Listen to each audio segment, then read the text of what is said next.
I would say that we were very fortunate. I know everybody in Central Ohio, we had an unbelievable rainstorm yesterday, but it's probably better that we had it here rather than right in Southern Ohio, because if we had had what we were expecting, which was a deluge in these areas that are particularly vulnerable with a lot of fast-moving water, it would have been a big problem.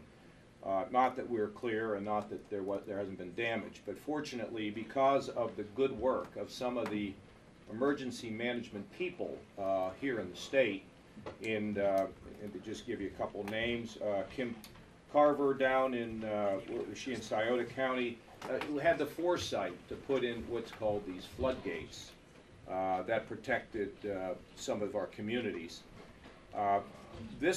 We were ahead of the game here. I have to, not because I'm so great, but we had good people here, and the local folks said, look, we should get the floodgates, get them placed, and it will protect people. And I think I received that call, it was about 5 days ago, Kim, when I was called.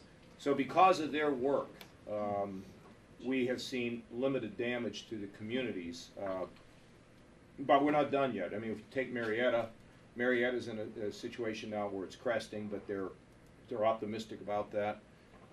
So we may have dodged a big one. That doesn't mean that emergency management is not going to be active.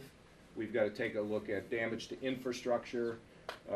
We've got to do full assessments. But the good news is for a lot of people, not everybody, but for a lot of people, is they're either in their homes, they returned to their homes, and there's been minimal damage to them. So we breathe a sigh of relief. This is the Emergency Operations Center. Some of you have been here before, whether there's big snows, whether there's tornadoes, whether there is flooding. This is where a full staff operates. You've been out and around here and seen all the terminals and the people. These are hardworking people, and we work really as a group. We have the head of public safety here. We have Sima runs the operations center. We have, of course, our National Guard. So it's a coordinated thing along with the Department of Natural Resources. This facilitates the working together, but we'd be working together whether we had this building or not. But fortunately, this is a great asset for the state of Ohio. So the good news is damage, yes, infrastructure damage, but to people, loss of life, no loss of life. We may have gotten away with one here, but you never can take Mother Nature for granted. You never know what she might dish up tomorrow. But right now, we feel pretty good. Anything, some of you want to add? To echo the governor's comments, I would agree. Ohio was in a bullseye. And then as we continue to watch river gauges and the weather, it moved north. Precipitation was less, so we dodged a bullet. We do have cleanup.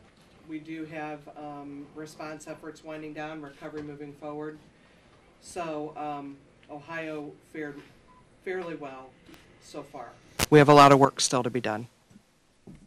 Any questions? It kind of covers it, to tell you the truth. Anything you want to ask? A lot of credit to the local people for being ahead of the game. That's really the key to this.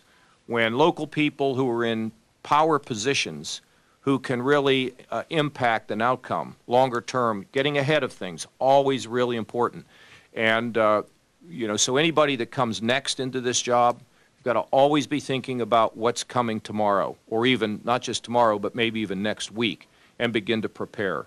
Because preparation will save you a lot. And I don't know if you've ever had water in your home, but, once it's there, I'm not sure you ever get it out. And it's very, very difficult. So a lot of kudos for those folks who really managed this the right way. A lot of times people look at government officials and bureaucrats and they roll their eyes and all that. This is one of those times when people who are there responsible for safety, for lives, did one heck of a good job. And we'll stay on this until the sun shines bright and we can welcome spring. And by the way, it certainly appears as though spring is in a giant tug of war, and as spring is beginning to yell to winter, get off the stage, okay? And we're all so grateful for that. Thank you all.